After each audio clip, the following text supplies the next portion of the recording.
আমি এখনো আবার এত মামলা, এত কিছু, এত এবিপি আনন্দ, আমি বলছি নির্লজ্জ বেহায়া, নির্লজ্জ বেহায়া, নির্লজ্জ বেহায়া। তোমাদের 14 গোষ্ঠীর ক্ষমতা যা থাকে যাও তোমরা করে নাও। তিনি আমাকে বলেন বেহায়া, নির্লজ্জ, এবং তার পাশে তৃণমূলের নেত্রী ছিলেন কাকলি ঘোষ দস্তিদার মহাশয়, তিনিও কোনো প্রতিবাদ করেননি। আমি আজকে এখানে এসেছি কুণালবাবুর এগেনস্টে, আমাকে অপমান করা।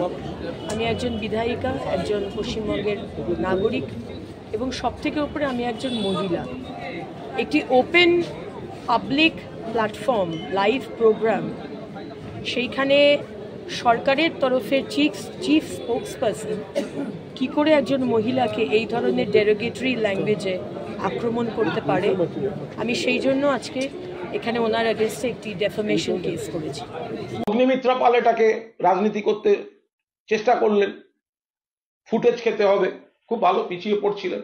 এসবে আমার কি যায় আসে না, উনি চাপারেন করুন, মামলা করুন, হ্যান করুন, ত্যান করুন, চাপারেন করুন, কোর্ট সবার, আমিও কোর্টে যাব।